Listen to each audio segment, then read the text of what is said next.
कर्मेन्द्रियाणि संयम्य कर्मेन्द्रियाणि संयम्य य आस्ते मनसा स्मरन् य आस्ते मनसा स्मरन् इन्द्रियार्थान् विमूढात्मा इन्द्रियार्थान् विमूढात्मा मिथ्याचारः स उच्यते मिथ्याचारः स उच्यते यस्त्विन्द्रियाणि मनसा यस्त्विन्द्रियाणि मनसा नियम्यारभतेऽर्जुन नियम्यारभतेऽर्जुन कर्मेन्द्रियैः कर्मयोगम्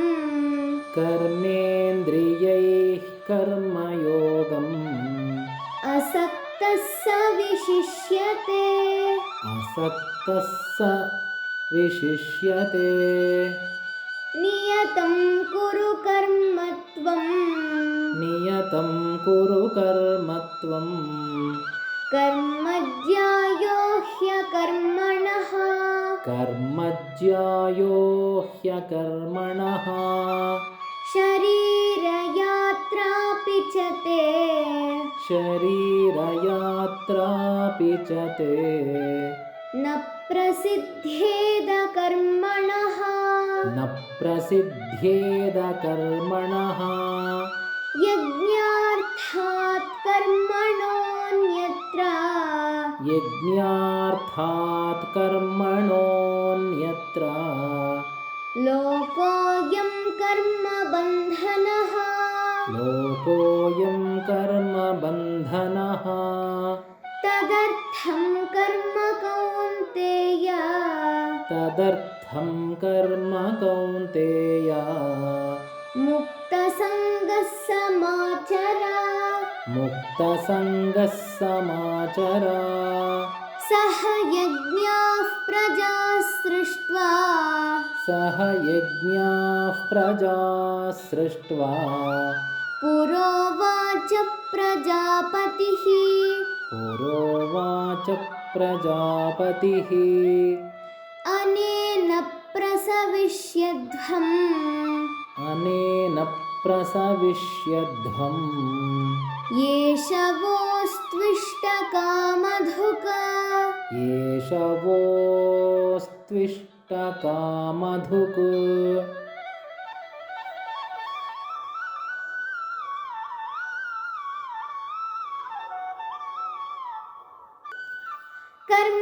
कर्मेन्द्रियाणि संयम्य य आस्ते मनसा स्मरन् इन्द्रियार्थान् विमूढात्मा मिथ्याचारः स उच्यते यस्त्विन्द्रियाणि मनसा नियम्यारभतेऽर्जुन कर्मेन्द्रियैः कर्मयोगम् असक्तः स विशिष्यते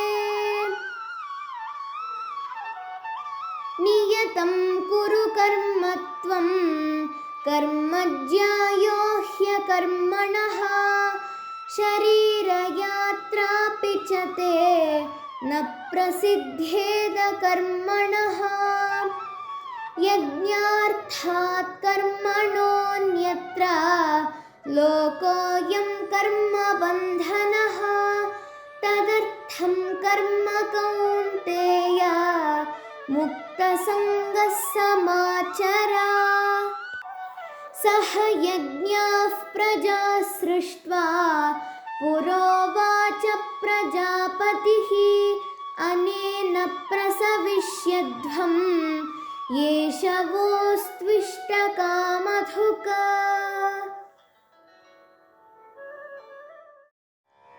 ಹರಿ ಓಂ.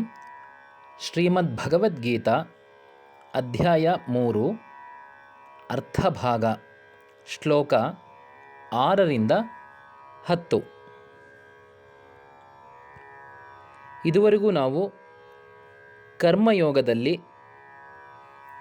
ಕರ್ಮ ಅಂದರೆ ಏನು, ಕರ್ಮಯೋಗ ಅಂದರೆ ಏನು ಇವೆರಡರ ವ್ಯತ್ಯಾಸವನ್ನು ತಿಳ್ಕೊಂಡಿದ್ದೀವಿ. ಕರ್ಮಗಳು 4 ರೀತಿಯಾಗಿರ್ತಕ್ಕಂಥದ್ದು: ನಿತ್ಯಕರ್ಮ, ನೈಮಿತ್ತಿಕ ಕರ್ಮ, ಕಾಮ್ಯಕರ್ಮ ಮತ್ತು ನಿಷಿದ್ಧ ಕರ್ಮ. ನಿತ್ಯ ಕರ್ಮಗಳನ್ನು ಬಿಡದೆ ಮಾಡ್ಕೊಂಡು ಬರಬೇಕಾಗಿರ್ತಕ್ಕಂಥದ್ದು. ನೈಮಿತ್ತಿಕ ಕರ್ಮ, ವ್ರತ ಶ್ರಾದ್ದಾದಿ ಕರ್ಮಗಳು ಮಾಡಿದ್ರೆ ಶ್ರೇಯಸ್ಕರ. ಕಾಮ್ಯಕರ್ಮಗಳು ಸ್ವಾರ್ಥದಿಂದ ಕೂಡಿರ್ತಕ್ಕಂಥದ್ದು, ಅದು ಬಂಧನಕಾರಿ. ಹಾಗೆಯೇ ನಿಷಿದ್ಧ ಕರ್ಮ ಎಂದೆಂದಿಗೂ ಮಾಡಬಾರ್ದು, ಅದು ನಿಷೇಧ ಅಂತ ಹೇಳಿರ್ತಕ್ಕಂಥದ್ದು. ಮುಂದೆ ಶ್ರೀಕೃಷ್ಣ ಏನು ಹೇಳ್ತಾ ಇದ್ದಾನೆ ಅಂದರೆ, ಈ 4 ಕರ್ಮಗಳೂ ಬಂಧನಕಾರಿ. ಪುಣ್ಯ ಚಿನ್ನದ ಸರಪಣಿಯಾದರೆ ಪಾಪ ಕಬ್ಬಿಣದ ಸರಪಣಿ, ಎರಡೂ ಸರಪಣಿಯೇ, ಎರಡೂ ಬಂಧನಕಾರಿ. ಹಾಗಾಗಿ ಕರ್ಮ ಮಾಡುವುದು ಶ್ರೇಯಸ್ಕರ ಅಲ್ಲ, ಕರ್ಮಯೋಗ ನಮಗೆ ಆ ಮುಕ್ತಿಗೆ ಸಾಧನೆ. ಕರ್ಮಯೋಗದಿಂದ ಜ್ಞಾನ ಪಡೆದು ಜ್ಞಾನದಿಂದ ನಾವು ಮುಕ್ತಿಯನ್ನು ಪಡಿಬೇಕಾಗಿದೆ. ಹಾಗಾಗಿ ಕರ್ಮಯೋಗ ಅಂದರೆ ಏನು ಅಂದರೆ ಒಡೆತನದ ಭಾವವನ್ನು ಬಿಟ್ಟು ಕರ್ಮವನ್ನು ಮಾಡುವುದು. ನಾನು ಮಾಡಿದೆ ಅಂತಕ್ಕಂಥ ಒಡೆತನ ಇಲ್ಲದೆ ಎಲ್ಲ ಕರ್ಮಗಳನ್ನು ಆ ಭಗವಂತನಿಗೆ ಅರ್ಪಣೆ ಮಾಡಿ ಫಲವನ್ನು ಕೂಡ ಭಗವಂತನಿಗೆ ಅರ್ಪಣೆ ಮಾಡಿದ್ದೇ ಆದರೆ ಅದಕ್ಕೆ ಕರ್ಮಯೋಗ ಅಂತ ಹೆಸರು. ಅದನ್ನು ನೋಡ್ತಾ ಬಂದಿದ್ದೀವಿ. ಕರ್ಮಯೋಗ ಮಾಡ್ತಾ ಇದ್ದೀವಿ ಎಂದಾಕ್ಷಣ ಕರ್ಮ ಬಿಡಬೇಕು ಅಂತ ಏನಿಲ್ಲ. ಯಾರೂ ಕೂಡ ಸಹಜವಾಗಿ ಕರ್ಮವನ್ನು ಬಿಡೋದಕ್ಕೆ ಸಾಧ್ಯ ಇಲ್ಲ. ಕೆಲವರು ಆ ಕರ್ಮವನ್ನು ಅಂಟಿಸ್ಕೊಳ್ತಾರೆ, ನಾನು ಮಾಡ್ತೀನಿ ಅಂತ. ಕೆಲವರು ನಿರ್ಲಿಪ್ತತೆಯಿಂದ ಕರ್ಮಗಳನ್ನು ಮಾಡ್ಕೊಂಡು ಬರ್ತಾರೆ. ನಿರ್ಲಿಪ್ತತೆಯಿಂದ ಕರ್ಮ ಮಾಡ್ಕೊಂಬಂದರೆ ಅದು ಕರ್ಮಯೋಗ ಆಗುತ್ತೆ. ನಾನು ಅಂತ ಅಂಟಿಸ್ಕೊಂಡ್ರೆ ಅದು ಕರ್ಮ ಜೊತೆಗೆ ಬಂಧನಕಾರಿ ಆಗುತ್ತೆ. ಹೀಗೆ ಶ್ರೀಕೃಷ್ಣ ಮುಂದುವರಿಸ್ತಾನೆ. ಕರ್ಮೇಂದ್ರಿಯಾಣಿ ಸಂಯಮ್ಯ, ಕರ್ಮೇಂದ್ರಿಯಾಣಿ ಸಂಯಮ್ಯ ಯಹ ಆಸ್ತೆ ಮನಸಾ ಸ್ಮರನ್, ಯಹ ಆಸ್ತೆ ಮನಸಾ ಸ್ಮರನ್ ಇಂದ್ರಿಯಾರ್ಥಾನ್ ವಿಮೂಢಾತ್ಮಾ ಮಿಥ್ಯಾಚಾರಃ ಸ ಉಚ್ಯತೆ. ಯಾರು ಕರ್ಮೇಂದ್ರಿಯಾಣಿ ಸಂಯಮ್ಯ, ಎಲ್ಲ ಕರ್ಮೇಂದ್ರಿಯಗಳನ್ನು ನಿಗ್ರಹಿಸಿ, ಅಂದರೆ ಕರ್ಮೇಂದ್ರಿಯಗಳು 5: 2 ಕೈ, 2 ಕಾಲು, ಮಾತು, ಪಾಯು ಮತ್ತು ಉಪಸ್ಥ ಜನನೇಂದ್ರಿಯಗಳು. ನಾನು ಇನ್ಮೇಲೆ ಕೆಲಸ ಮಾಡೋದಿಲ್ಲ ಅಂತ ಕೈ ಕಟ್ಕೊಂಡು ಕೂತಿರೋದಾಗಲಿ, ನಾನೆಲ್ಲೂ ಹೋಗಲ್ಲ ಅಂತ ಒಂದು ಕಡೆ ಕೂತಿದ್ದ ಕಡೆ ಕೂತಿರೋದಾಗಲಿ, ಅಥವಾ ನಾನು ಮಾತೇ ಆಡೋದಿಲ್ಲ ಅಂತ ಮೌನವಾಗಿ ಇದ್ಕೊಂಡ್ರೂ ಅವನನ್ನು ಜ್ಞಾನಿ ಅಂತ ಕರೆಯೋದಿಲ್ಲ, ಅವನು ಮೋಕ್ಷವನ್ನು ಪಡೆಯೋದಿಲ್ಲ. ಕರ್ಮೇಂದ್ರಿಯಗಳನ್ನು ನಿಗ್ರಹಿಸಿದಾಕ್ಷಣ ಅವನಿಗೆ ಆನಂದ ಸಿಗುತ್ತೆ ಅಂತಲ್ಲ. ಆದರೆ ಅವನೇನು ಮಾಡ್ತಿರ್ತಾನೆ, ಇಂದ್ರಿಯಾರ್ಥಾನ್ ಮನಸಾ ಸ್ಮರನ್, ವಿಷಯಗಳನ್ನು, ಶಬ್ದ ಸ್ಪರ್ಶ ರೂಪ ರಸ ಗಂಧಗಳನ್ನು ಅವನು ಮನಸ್ಸಿನಲ್ಲೇ ಲೆಕ್ಕಾಚಾರ ಹಾಕ್ತಾ ಹೊರಗಡೆ ಇರತಕ್ಕಂತಹ ಕರ್ಮೇಂದ್ರಿಯಗಳನ್ನು ನಿಗ್ರಹಿಸಿದರೆ ಅವನನ್ನು ಆಚಾರಿ, ವಿಮೂಢಾತ್ಮ, ಡಂಭಾಚಾರಿ ಅಂತ ಕರೀತಾರೆ. ಮನಸ್ಸು ಬೇರೆ, ಮಾತು ಬೇರೆ ಮತ್ತು ನಡವಳಿಕೆಯೇ ಬೇರೆ ಆದರೆ ಅವನನ್ನು ಮಿಥ್ಯಾಚಾರಿ ಅಂತ ಕರೀತಾರೆ. ಹಾಗಾಗಿ ಕರ್ಮೇಂದ್ರಿಯಗಳನ್ನು ನಿಗ್ರಹಿಸಿ ಮನಸ್ಸಿನಲ್ಲಿ ವಿಷಯಗಳನ್ನು ಚಿಂತನೆ ಮಾಡ್ತಾ ಇದ್ದರೆ ಅವನು ಮಿಥ್ಯಾಚಾರಿ ಆಗ್ತಾನೆ, ಅವನು ಸರ್ವನಾಶ ಹೊಂದುತ್ತಾನೆ. ಮುಂದೆ ಶ್ರೀಕೃಷ್ಣ ಹೇಳ್ತಾನೆ, ಇನ್ನೊಂದು ರೀತಿ ಕೆಲವರು ಜನ ಇರ್ತಾರೆ. ಯಾವ ರೀತಿ ಇರ್ತಾರೆ ಅವರು? ಯಸ್ತು ಇಂದ್ರಿಯಾಣಿ ಮನಸಾ ನಿಯಮ್ಯ ಆರಭತೆ ಅರ್ಜುನ ಕರ್ಮೇಂದ್ರಿಯೈಃ ಕರ್ಮಯೋಗಂ ಅಸಕ್ತಃ ಸ ವಿಶಿಷ್ಯತೆ. ಇನ್ನೊಂದು ರೀತಿ ಜನ ಇರ್ತಾರೆ. ಅವರೇನು ಮಾಡ್ತಾರೆ? ಕರ್ಮೇಂದ್ರಿಯಗಳನ್ನು ನಿಗ್ರಹಿಸಲು ಹೋಗೋದಿಲ್ಲ, ಮನಸ್ಸಲ್ಲಿ ವಿಷಯಗಳನ್ನು ಚಿಂತಿಸೋದು ಇಲ್ಲ. ಮನಸ್ಸಿನಲ್ಲಿ ವಿಷಯಗಳನ್ನು ಚಿಂತಿಸದೆ ಆ ಚೈತನ್ಯದಲ್ಲೇ ಮನಸ್ಸನ್ನು ಇಟ್ಟಿರ್ತಾರೆ. ಆದರೆ ಹೊರಗಡೆ ಕರ್ಮೇಂದ್ರಿಯಗಳಿಂದ ಕೆಲಸ ಮಾಡ್ತಿರ್ತಾರೆ. ಆಫೀಸ್ಗೆ ಹೋಗ್ತಾರೆ, ದೇವ್ರ ಪೂಜೆ ಮಾಡ್ತಾರೆ, ಎಲ್ಲ ಕಡೆ ಓಡಾಡ್ತಾರೆ, ಎಲ್ಲರಿಗೂ ಸಹಾಯ ಮಾಡ್ಕೊಂಡಿರ್ತಾರೆ. ಬೇರೆಯವ್ರ ಕಣ್ಣಿಗೆ ಇವ್ರು ಏನಕ್ಕೂ ಪ್ರಯೋಜನ ಇಲ್ಲ ಅಂತ ಅನ್ನಿಸ್ತಾ ಇರುತ್ತೆ. ಆದರೆ ಒಳಗಡೆ ಜ್ಞಾನಿಗಳಾಗಿರ್ತಾರೆ. ಇವ್ರ ಮನಸ್ಸಲ್ಲಿ ಇದ್ದ ಹಾಗೆ ಕೆಲಸಗಳೇನು ಮಾಡ್ತಿಲ್ಲ, ಆದರೆ ಮನಸ್ಸು ಶಾಂತತೆಯಿಂದ ಇದೆ. ಕೆಲಸಗಳು ಮಾತ್ರ ಮಾಡ್ತಾ ಇದ್ದಾರೆ, ರಜೋಗುಣ ತಮೋಗುಣ ಕೆಲಸಗಳನ್ನು ಮಾಡ್ತಾ ಇದ್ದಾರೆ. ಇವರು ದಂಭಾಚಾರಿಗಳು, ಮಿಥ್ಯಾಚಾರಿಗಳಲ್ಲ. ಅವ್ರಿಗಿಂತ ಇವರು ಶ್ರೇಷ್ಠ ಅಂತ ಶ್ರೀಕೃಷ್ಣ ಹೇಳ್ತಾನೆ. ಹಾಗಾದರೆ ಅತ್ಯಂತ ಶ್ರೇಷ್ಠವಾಗಿರೋನು ಯಾರು ಅಂದರೆ ಮಾತು ಮನಸ್ಸು ಕೃತಿ ಒಂದೇ ಆಗಿರ್ತಕ್ಕಂಥವನು. ಮುಂದೆ ಹೇಳ್ತಾನೆ ಶ್ರೀಕೃಷ್ಣ, ನಿಯತಂ ಕುರು ಕರ್ಮ ತ್ವಂ, ನಿಯತಂ ಕುರು ಕರ್ಮ ತ್ವಂ, ನೀನು ನಿತ್ಯ ಕರ್ಮಗಳನ್ನು ಮಾಡ್ತಾನೇ ಇರಬೇಕು.